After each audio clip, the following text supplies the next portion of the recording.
Riemann Stieltjes integration video number 11, Riemann Stieltjes integrals video number 4। Numericals example का क्रम चल रहा है, उसी क्रम को आइए आगे बढ़ाएं।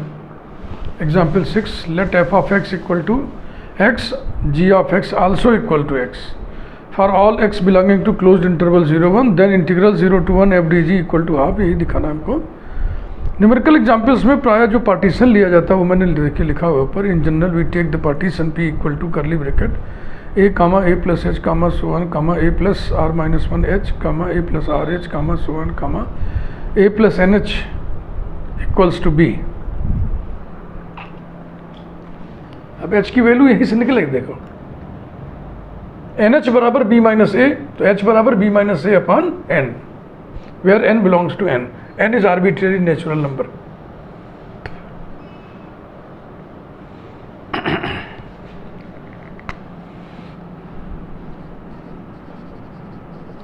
Clearly f of x is bounded, g of x is bounded monotonically increasing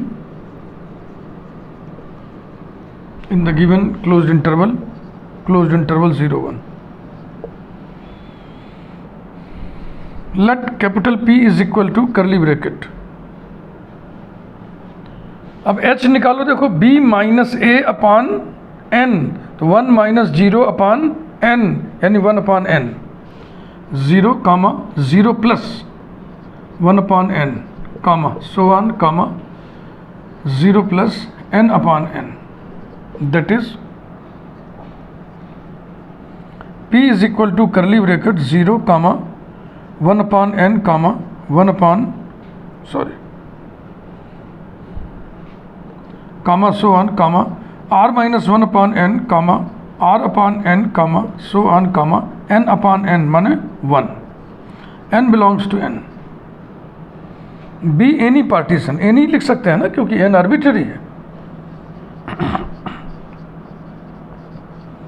be any partition of closed interval 0-1, then आर्यत सब इंटरवल जिसे हम आई आर से डिनोट करते हैं, ये है x r minus one x r, यानी कि closed interval r minus one upon n और आर अपॉन एन, यही है।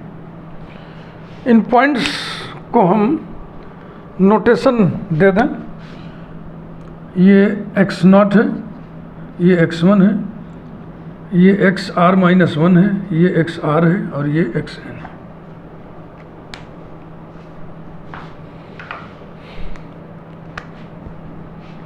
और हम निकाल लें delta g r, g x r minus g x r minus one, g of x is given to be x, g of x r will be x r minus g of xr minus 1 will be xr minus 1, xr माने r by n minus xr minus 1 माने r minus 1 upon n, and this will be 1 upon n। अब क्या करें, I r में f का infimum और supremum calculate करें, small m r and capital M r. Now, small mr is equal to infimum curly bracket f of x such that x belongs to IR is equal to infimum curly bracket f of x is x such that x belongs to closed interval IR कौन है, ये है r minus one upon n कामा r upon n। अब यहाँ पे आपको सोचना है, थोड़ा लॉजिकली सोचिए। इस इंटरवल से पहला पॉइंट किसको लोगे, r minus one upon n को, और वही यहाँ लिखाएगा, फिर इसका दूसरा पॉइंट लिखाएगा, फिर इसका आखिरी पॉइंट लिखाएगा, तो कुल मिला के पूरा का पूरा इंटरवल ही तो आएगा। यानी कि infimum closed interval r minus one upon n r upon n, closed interval r minus one upon n r upon n का इन्फीमम होगा left end point r minus one upon n. इसी प्रकार से capital M R बराबर हो जाएगा, infimum की जगह सुप्रीमम कर दें, supremum closed interval r minus one upon n r upon n. ध्यान रखिएगा भाई, करली ब्रैकेट मैंने सेट समुच्चय, ये क्लोज्ड इंटरवल है, चिन्हों से छेड़छाड़ नहीं करिएगा। इसका सुप्रीमम होगा right end point r upon n. अब लोअर सम अपर सम निकालें। L p f g is given by sigma r varies from 1 to n, small m r capital delta g r is equal to sigma r varies from 1 to n, small m r कितना है, ये है r minus 1 upon n, और capital delta g r कितना है 1 upon n। ये sigma किस पर है, r पर, तो ये 1 अपॉन n स्क्वायर को हम बाहर कर दें। इस सिग्मा के लिए इनवेरिएंट है 1 upon n square sigma r varies from 1 to n r minus 1 equals to 1 upon n square bracket. अब r equal to 1, r equal to 2, r equal to 3 वगैरह वगैरह, लास्ट में r इक्वल टू n रखिए, तो पहला आ जाएगा 0 plus 1 plus 2 plus so 1 plus आखिरी आ जाएगा n माइनस 1। इंटरमीडिएट में आप इस सम को पढ़े थे, ये सम कितना होगा, equals to n into n minus 1 upon 2, और नीचे n स्क्वायर पहले से है ये वाला, यानी कि कितना आ गया, ये आ गया n माइनस 1 अपॉन 2n। तो अब की बार जो लोअर सम का मान है वो n पर निर्भर है। n पर डिपेंड करने का मतलब n को बदलेंगे तो लोअर सम बदलेगा, n को बदलने का मतलब एंड पॉइंट्स के बीच में नंबर ऑफ पॉइंट्स बदलना, माने पार्टीशन बदलना, यानी पार्टीशन बदलने से लोअर सम बदलेगा। जितने पार्टीशंस उतने ही लोअर सम्स आएंगे। इनफाइनाइट नंबर ऑफ पार्टीशंस तो infinite number of lower sum, उन सभी का सेट बनेगा, फिर उसका हम सुप्रीमम निकालेंगे।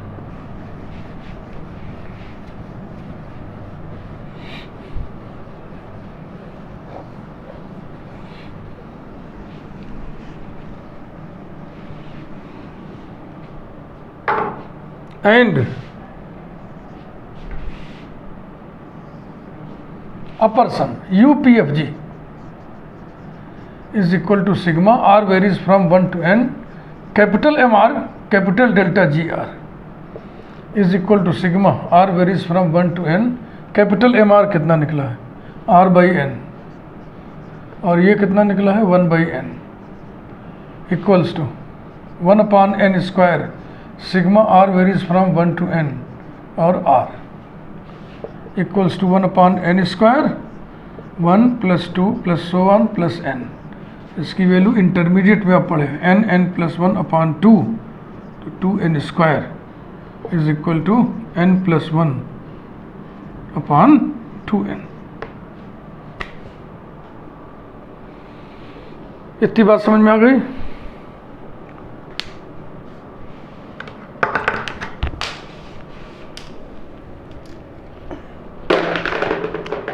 नंबर 1, लोअर इंटीग्रल, इंटरवल क्या दिया था, इंटरवल 0-1 था ना, हाँ interval 0-1, lower integral 0 to 1 FDG is equal to supremum curly bracket lower sums LPFG such that P belongs to P closed interval 0-1 equals to supremum curly bracket LPFG की value n minus 1 upon 2n such that P belongs to P01, यानी कि हर P के लिए हमको ये चाहिए, n very करेगा तो P वेरी करेगा, तो अब की बार ऐसा न लिख करके हम लिख दे रहे हैं ऐसे, n belongs to capital N, भाव एक ही है। n वेरी कराने का मतलब पार्टीशन वेरी कराना। अब देखो ये सेट के रूप में तो लिखा है, but it is a sequence, क्योंकि n बराबर 1, n बराबर 2, n बराबर 3 वगैरह वगैरह लेने से ये एलिमेंट्स अलग अलग आएंगे, तो यही तो सीक्वेंसिंग होता है बेटा। तो अब इसका सुप्रीमम निकालना है। सीक्वेंस का इन्फीमम सुप्रीमम निकालने के लिए पहले चेक करना पड़ता है कि वो सीक्वेंस मोनोटोनिकली इंक्रीजिंग है या मोनोटोनिकली डिक्रीजिंग है।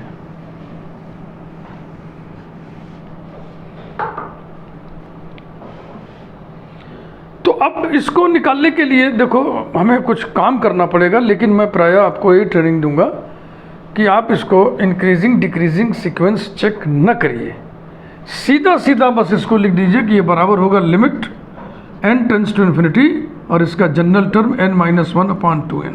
क्यों? अब ये हम अलग से आपको समझा रहे हैं, सलूशन लिखते समय आप इस जाल में मत फंसिएगा, मैं एक बार समझा दे रहा हूँ, बार बार वही क्रिया करनी होगी।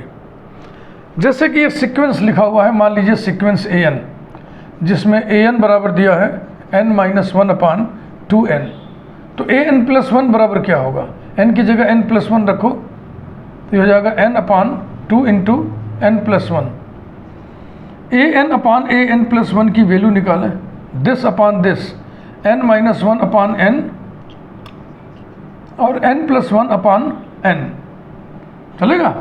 न्यूमरेटर अपॉन न्यूमरेटर, इसका डिनोमिनेटर अपॉन इसका डिनोमिनेटर 2 कैंसिल हो गया, तो ये बराबर हो गया n² - 1/n² is equal to 1 - 1/n²।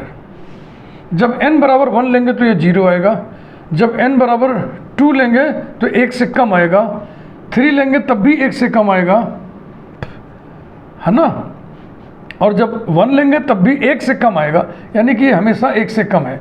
For all n belonging to capital N it means that an is less than an+1 for all n belonging to n। अब बताओ कि सीक्वेंस इंक्रीजिंग है कि डिक्रीजिंग है? an अगले term से छोटा है, an छोटा है n+1th टर्म से, यानी कि अगला टर्म बड़ा है, तो सीक्वेंस इंक्रीजिंग हुआ। लेकिन सलूशन में इस चीज़ को हम इंक्लूड करने से मना करेंगे, क्योंकि पक्का जान लो कि अगर किसी सीक्वेंस का सुप्रीमम आ गया थ्योरी में तो वो निश्चित रूप से इंक्रीजिंग सीक्वेंस होगा, और अगर इन्फीमम होगा तो पक्का पक्का डिक्रीजिंग सीक्वेंस होगा। तो तय हो गया कि ये सीक्वेंस इंक्रीजिंग है, तो इसका पहला टर्म क्या होगा? इन्फीमम। n बराबर 1 रखोगे तो 0 आएगा, वही इन्फीमम हो गया। लेकिन सुप्रीमम क्या आएगा? सबसे दाहिने तरफ जो होगा, सबसे दाहिने तरफ माने सबसे बड़ा, माने n टेंड्स टू इन्फिनिटी करने से जो an की वैल्यू आएगी वही तो लिमिट होगी ना। तो लिमिट ले लो, ऊपर नीचे n कैंसिल हो गया, limit n tends to infinity, और कितना आएगा? इसको ऐसे ना लिख दें, 1/2 बिल्कुल अलग कर दें और फिर n से भाग दे दें, 1 - 1/n, n बराबर इन्फिनिटी रखोगे, 1/∞ 0, तो कुल मिला के कितना आ गया? 1/2। यानी जब n टेंड्स टू इन्फिनिटी है, नंबर ऑफ टर्म्स इनफाइनाइट कर दिया हमने, बहुत दाहिने तरफ, वहाँ कहीं 1/2 है, वही सुप्रीमम हुआ। बढ़ने की सीमा निकाल ली, कहाँ तक बढ़ रहा है। Number 2, upper integral 0 to 1 f dg is equal to infimum curly bracket u p f g such that p belongs to p01 equals to infimum curly bracket u p f g का मान कितना आया था? ये लिखा है n+1/2n such that n belongs to n लिखिए। अब इन्फीमम निकालना है ना, पक्का जानिए डिक्रीजिंग सीक्वेंस होगा, पक्का जानिए, इसलिए हम उसकी लिमिट निकालेंगे। डिक्रीज करनी, इन्फीमम एकदम बाईं तरफ होता है ना, और सीरीज डिक्रीजिंग है, तो हम निकाल लें कि डिक्रीज करने की सीमा कहाँ तक है। तो ये हो गया limit n tends to infinity n+1/n, और ये लिमिट कितनी आई? 2n, ये लिमिट आएगी 1/2। अब इस सीक्वेंस को भी आइए चेक करा दें, ये प्लस है, ये प्लस है, तो फिर n+1 में क्या हो जाएगा? फिर 2 हो जाएगा, बस। अब सही है ना,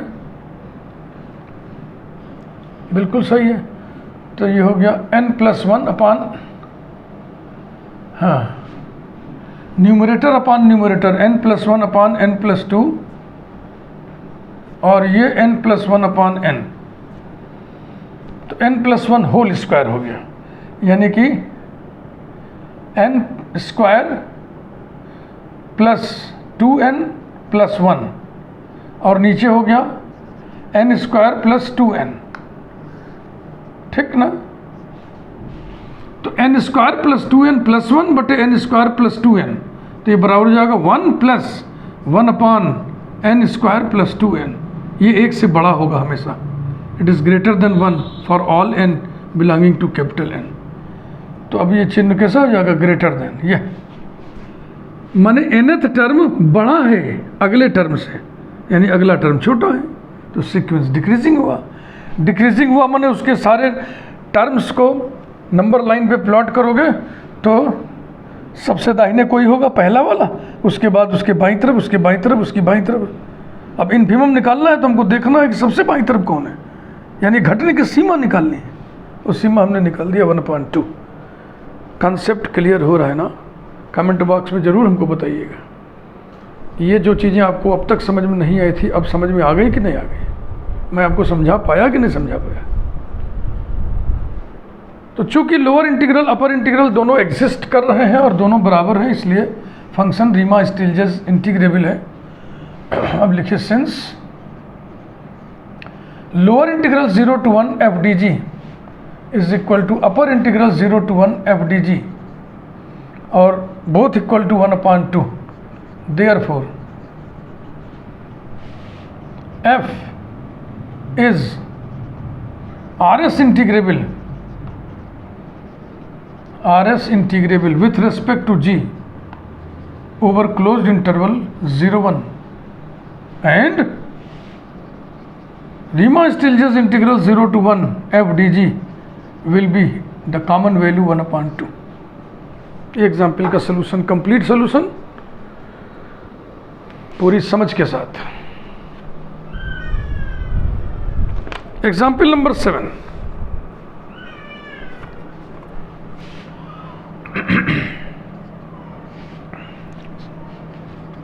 let f of x equal to x square, g of x equal to x for all x belonging to closed interval 0, 1, then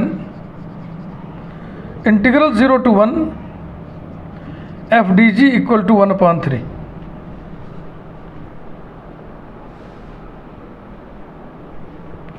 थोड़ी बातचीत कम लिखते हुए, ओके, शुरू की बातें सब लिख लेनी है, पार्टीशन भी सब वही है, क्लोज इंटरवल वही है तो पार्टीशन वही है। तो सीधा सीधा हम निकालना है m r equal to infimum curly bracket f of x माने x square such that x belongs to close interval r - 1/n r/n। समझ रहे कि नहीं? डायरेक्ट कर रहा हूँ मैं तो भाई, पिछले वाले में था ना आई आर रही था, एफ एक्स ही तो बदला है बाबू। पिछले में यहाँ पे एक्स था, यहाँ एक्स स्क्वायर हो गया। अब सोचिए कि x की वैल्यू इसमें से ले करके उसका स्क्वायर करके इसमें पॉइंट लिखोगे, सबसे छोटा पॉइंट आएगा r - 1/n का होल स्क्वायर और वही इन्फिमम हो जाएगा। तो ये बराबर हो गया r - 1 whole square upon n square. And capital MR is equal to supremum curly bracket x square such that x belongs to closed interval r - 1/n r/n और ये बराबर आएगा r square by n square. LPFG is equal to sigma r varies from 1 to n small mr into delta gr equals to sigma r varies from 1 to n। Colour के माध्यम से हम कुछ चीज़ों को हाईलाइट कर दे रहे हैं।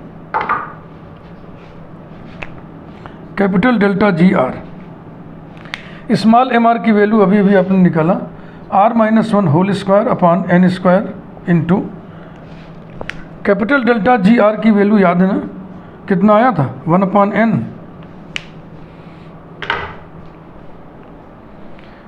क्योंकि g नहीं बदला है ना इस क्वेश्चन में, g ऑफ x वही है जो पिछले में था, तो डेल्टा जी आर भी वही होगा। अब ये सिग्मा प्रभावित उसे करेगा जिसमें r होगा, क्योंकि r ही तो वेरी कर रहा है। तो इस n क्यूब में r नहीं है, इसको बाहर कर लीजिए।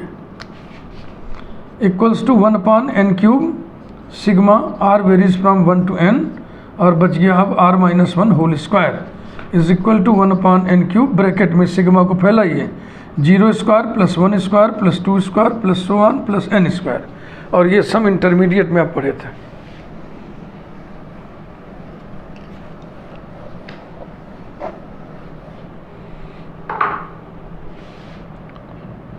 implies that LPFG is equal to 1/n cube, और इसकी वैल्यू याद है बेटा n into n minus one into 2n minus one upon 6n square.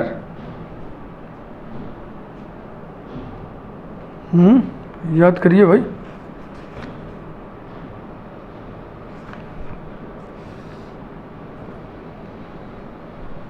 Upon 6n square ही तो होता है।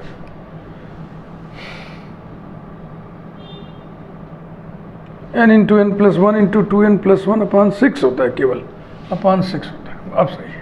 हे भगवान, छोटी सी बात देखो कभी कभी कैसे फंसती है ना। तो एक n तो कट ही गया, तो ये बराबर हो गया n minus one into 2n minus one upon 6n square is equal to, गुणा करिए 2n square minus n minus 2n minus 3n plus 1 upon 6n square. Also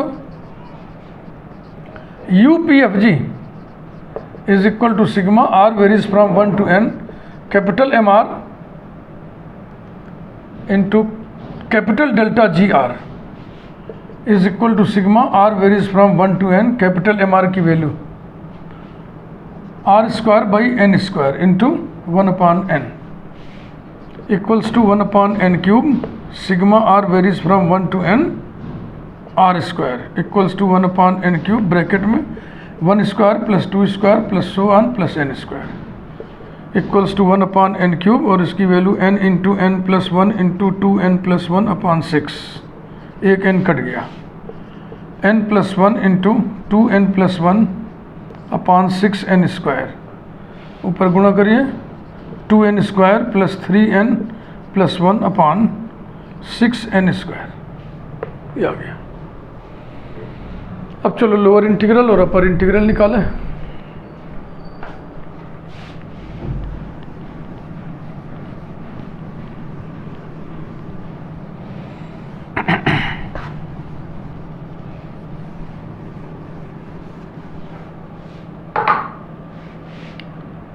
now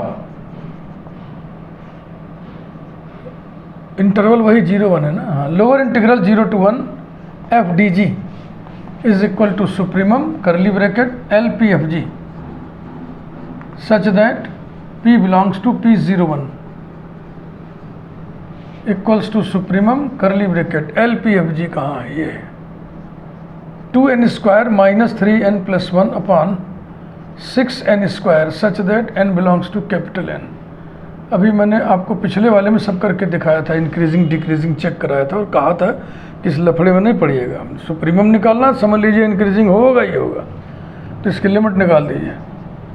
limit n tends to infinity 2n square minus 3n plus 1 upon 6n square. फिर भी मन अगर बेचैन हो रहा हो, तसल्ली के लिए आप an प्लस 1 निकाल के अलग से चेक कर लो कि ये वाकई मोनोटोनिकली इंक्रीजिंग सीक्वेंस है।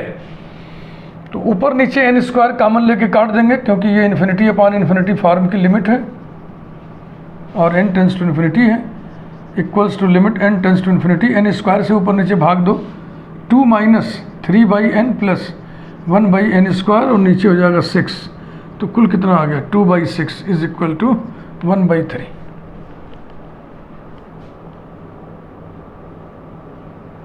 इसी प्रकार से अपर इंटीग्रल निकाल लो।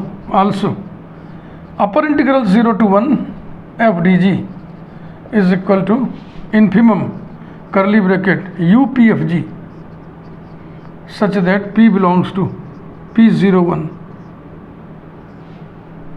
equals to infimum curly bracket UPFG 2n square plus 3n plus 1 upon 6n square such that n belongs to n is equal to limit n tends to infinity 2n square plus 3n plus 1 upon 6n। Similar type limit का है, ये बराबर आएगा 2/6 यानी कि 1/3। इसके बाद की कहानी आप जानते ही हो, अपना सब लिख दो कि ये दोनों बराबर है, इसलिए इंटीग्रल 0 to 1 एफ डी जी का मान होगा कॉमन वैल्यू 1/3। एक एग्जाम्पल और जल्दी से कर दें, इसीलिए हम जल्दी मचाए थे और इसमें भी हम जल्दी ही मचाएंगे, क्योंकि सब एक ही जैसा है, एक ही पार्टीशन, एक ही इंटरवल, सब कुछ एक ही है, केवल fx gx में चेंज हो रहा है। पहली बार fx भी x था, gx भी x था, दूसरी बार एफ एक्स एक्स स्क्वायर हो गया, जी एक्स एक्स ही था, और अब की बार एफ एक्स एक्स क्यूब कर दे रहे हैं, जी एक्स वही रहेगा। एग्जाम्पल 8,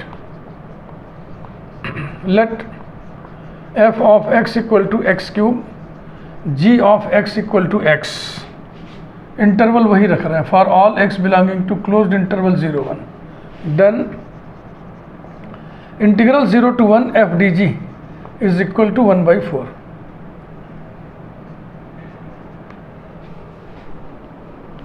ठीक, तो ध्यान लगाइए और थोड़ा डायरेक्ट मार दिया जाए। स्मॉल एम आर बराबर क्या होगा, r-1/n whole cube, and capital M R बराबर क्या होगा, r/n होल क्यूब। चूंकि g ऑफ x नहीं बदला है इसलिए कैपिटल जी आर बराबर होगा वही 1/n। तो एल पी एफ जी बराबर sigma r varies from 1 to n small m are.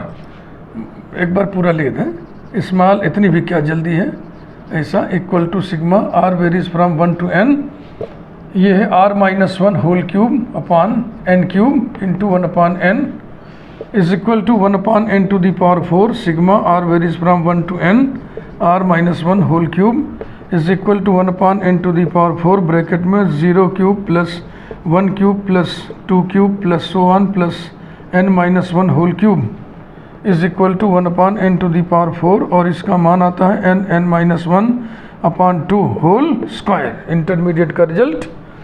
तो देखो n स्क्वायर तो काट दें, तो अब बच गया ये n-1 whole square upon 2n square is equal to, ऊपर भी खोल दो, n square minus 2n plus 1 upon 2n square. 2 नहीं बेटा, ये 2 का स्क्वायर भी तो होगा, ये 4n स्क्वायर आएगा। ये अब सही है, और बढ़िया लिखिए नहीं तो इधर ऐसे ही UPFG निकाल लो।